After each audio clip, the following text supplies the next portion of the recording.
গুলবাহার এসেই রেচার খোঁজ পেল কথা। সম্পূর্ণ জানতে ভিডিওটিতে একটি লাইক করে দেখতে থাকো। গল্পের শুরুতেই দেখা যায় যে কথা আর অগ্নি দুজন মিলে ঝামেলা করতে থাকে। কায়দা কানুনের সবাই তো বাইরে থেকে দরজা ছিটকিনি আটকে চলে গিয়েছিল। আর এরপরেই অগ্নি কথার কাছে জামা কাপড় চায় আর বলে, আমার এখানকার পরার মতন জামা কাপড়গুলো কোথায়? তখনই কথা বলে, আরে বাবা, সেটা বললেই তো হয়। এই নিয়ে দুজনের মধ্যে আবারও খুনসুটি লেগে যায়। তখনই কথার কোমরে চোট লেগে যায়। এরপর অগ্নি বলে, দেখলি তো চোট লাগলো, তোকে 100 বার একটা কথা বললেও তুই শুনতেই চাস না। দেখি সর, আমি ভালো করে মালিশ করে দিই, তাহলে ব্যথাটা একদম গায়েব হয়ে যাবে। এদিকে গুলবাহার এসেই ইন্সপেক্টরদের সাথে কথা বলতে শুরু করে বিনায়কজি। আর অন্যদিকে দেখা যায় কথাকে তারা অনেকবার ফোন করে, কিন্তু কথা কোনোভাবেই ফোন রিসিভ করে না। কায়দা কানুনের সবাই বরফ দেখতে পেয়ে ভীষণ খুশি। তখনই চলে এসেছে হোটেলে। এরপরেই জুনি বলে, ইস, কথাটা যদি আমাদের সাথে যেত তাহলে বরফ দেখতে পেত। ওর তো আর বরফ দেখা হলো না, কি হবে এবার অঙ্কিতবাবু? তখন অঙ্কিত বলে, আরে বাবা, ও ঠিক দেখতে পাবে, কিন্তু মুশকিলটা হচ্ছে এখন দরজাটা তো খুলতে হবে, না হলে কি করে হবে? কিন্তু কেউই আর দরজা খোলার সাহস দেখাতে পারছে না। তখনই মনে মনে কথা ভাবতে থাকে, পাচক মশাই যেদিন সত্যিটা জানতে পারবে যে এই কাজে আমার সত্যি অনেক বেশি লাইফ রিস্ক আছে, সেদিন আমাকে হয়তো অনেক বকাবকি করবে। এরপরেই অগ্নি বলে, নে ভালো করে মালিশটা করে দিই। কথার কোমরে ভালো করে মালিশ করে দিতে থাকে অগ্নি। আর অন্যদিকে অগ্নি মনে মনে ভাবছে, কথা, তোর যদি কিছু হয়ে যায় তখন আমি কি নিয়ে বাঁচবো? এদিকে আক্কি ভাবে যে আরেকজন কোথায় গেল, প্র্যাটিকে ফোন করে। প্র্যাটি বলে যে ওরা আলাদা ঘুরছে। এর মধ্যেই অগ্নি বলে কথাকে, তুই তো তোর কাজ নিয়ে ব্যস্ত থাকিস, তোর কিছু হয়ে গেলে আমাকে অফিসার এসে একটা কথাই বলবে, সরি অগ্নিবাবু, বাড়ির লোকের যায় আসবে। কথা বলে, আর আপনার যায় আসবে না? অগ্নি তখন অনেকক্ষণই সাইলেন্ট থাকে। এরপর কথা আর অগ্নি একটু কাছাকাছি আসতেই দরজাটা খুলে ফেলেছে আক্কি আর বলে, এ বাবা, আমি টোটালি ভুলভাল সময়ে চলে এসেছি, সরি বিগ ব্রো, আর হবে না। এরপরে অগ্নি বলে, এই দাঁড়া, তোদের ব্যাপারটা কি বলতো? তোরা দরজা ছিটকিনি আটকে চলে গিয়েছিলিস কেন?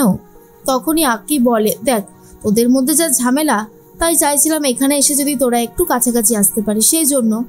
এর মধ্যেই কথা ভালো করে ওয়াকিটকিতে দেখে যে অনেকবার ফোন করেছিল স্যার, কিন্তু ফোনটা ধরতে পারিনি। অন্যদিকে কবিরাজজি আরেকজনকে পেয়েছে যার নিঃশ্বাসের সাথে বিষফুলের রেণু ঢুকে গেছে। এরপর তাকে ঠিক করার চেষ্টা করছে অন্য উপায়ে। আর সে বুঝতে পারে সে কোনোভাবে ওই ফুলের কাছে চলে গেছিল। ভাবতে থাকে কি করে প্রতিটা মানুষের কাছে এই অ্যান্টিডোটটা ছড়িয়ে দেওয়া যায়। অন্যদিকে কথা চলে এসেছে স্যারের সাথে দেখা করতে আর বলে, স্যার, রেচার কোনো খোঁজ পাওয়া গেল?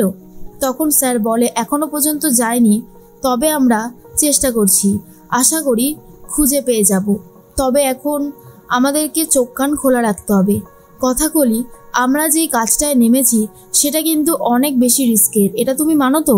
কথা বলে, জানি তো স্যার, এই কাজটা আমি করতে চাই। তখন বাকি যারা অফিসার ছিল তারা বলে, আপনার মতন একজন স্টুডেন্ট আমাদের সাথে রয়েছে, কবিরাজজিকে আমরা আপনার কাছে নিয়ে যাব, আর তারপরে আপনি ওনার সাথে কথা বলবেন।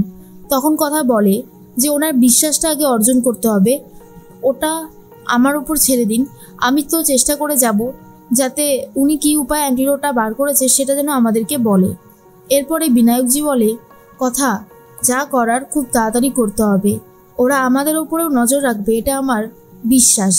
কথা তখন বলে মনে মনে যে পাচক মশাইকে অনেকবারই মারতে চেয়েছিল রেচা, ওকে তো আমি কোনোভাবেই ছাড়বো না, ওর সাথে যা যা করার সেটা আমাকে করতেই হবে। এদিকে রেচা জনাবের সাথে কথা বলতে থাকে আর কথাগুলির ব্যাপারটাও বলে দেয়। জনাব তখন বলে, কথাগুলি নিজেই এখানে এসেছে আর ও এখান থেকে ফিরে যাবে না, তার সমস্ত রাস্তা আমি বন্ধ করে দেব। হাজার রকমের উপায় আছে, একটা উপায় যথেষ্ট। তখনই রেচা ভাবে কথাগুলিকে শেষ করা অত বেশি সহজ কাজ নয়। ও একবার রীতিমতো চলে গিয়ে আবারও ফিরে এসেছে, মৃত্যুর মুখ থেকে ফিরে আসাটা এতটাও সহজ ব্যাপার না।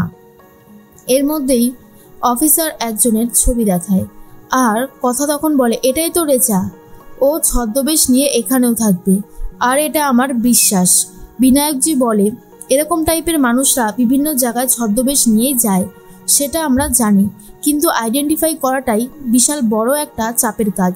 তবে আশা করছি আমরা সেটাতেও সফল হব।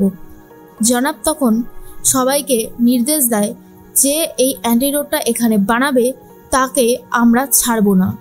সেই কবিরাজের কথাই বলতে থাকে আর জনাব বলে, গুলবাহারের শুধু জনাবের নেতৃত্বই চলবে, অন্য কারোর নেতৃত্ব নয়। কথা তখন বলে, দেখুন স্যার, এখানে তো আমি আমার পরিবার নিয়ে এসেছি, তবে আমাকে খুব সামলে সব দিকটা কাজটা করতে হবে। আমি আমার ফ্যামিলিকে কোনোভাবে বিপদে ফেলতে চাই না। বিনায়কজি বলে, না না, তুমি তোমার ফ্যামিলিকে বিপদে ফেলবে না, এটা আমি জানি, আর তুমি চেষ্টা করো কালকে আসার, আমরা তারপরে বাকি কাজ করব। এদিকে কথাকলিদের ওপর নজর রেখে দিয়েছে জনাবের সমস্ত চেলাচামুন্ডরা। তারা কথাকলিকে দেখতেও পায়, কথাকলি কোন হোটেলে আছে সমস্ত ডিটেলস তাদের কাছে আছে। এর মধ্যে অগ্নি কথার সাথে যোগাযোগ করে উঠতে পারছে না, তাই টেনশন করতে থাকে আর ভাই বোনদের বলে, দেখলি কথার কোনো কাণ্ডজ্ঞান আছে, কথা তো চলে এসেছে। এরপরে অগ্নি বলে, তুই কোথায় গেছিলিস, ফোনটা না নিয়ে কোথায় যাস, আমাকে টেনশন দিস কেন এইভাবে। এরপর ছোটকা এসে গেছে দেখে তখনই অগ্নি বলে, ছোটকা তুই এখানে কই, তুই তো কিছু বলিসনি যে এখানে আসবি। তখনই ছোটকা বলে, আরে বাবা, আমাকে তো এখানে আসতেই হতো, তোরা নাকি ঝামেলা করছিস, দেখ তোদের এই জুনিয়রদের মধ্যে একজন সিনিয়র থাকলে ব্যাপারটা কিন্তু মন্দ হয় না, বুঝলি, আর আমি যখন এসে গেছি এখন নো ঝামেলা, অনলি এন্টারটেনমেন্ট। তা কথা বরফ পড়া দেখলে? কথা তখন বলে, না ছোটকা, আমি এখনো বরফ পড়া দেখতে পারিনি, তবে আমি দেখতে যাব পাচক মশাইয়ের সাথে। এরপর ঠান্ডা লাগছে বলে কথা ভেতরে আসে গরম জামা কাপড় পরতে। ঠিক তখনই দেখতে পায় জানলা দিয়ে বরফ পড়ছে, আর তখনই হাত বাড়ায় কথা, আর অগ্নি এগিয়ে এসে বলে, এই তোর না ঠান্ডা লাগছিল, তুই এখন আবার বরফে হাত দিয়েছিস কেন, কি ব্যাপার তোর? কথা কিছুটা বরফের টুকরো অগ্নির জামার ভেতরে দিয়ে দেয়, আর কথা আর অগ্নি তখন রোম্যান্সে মেতে ওঠে।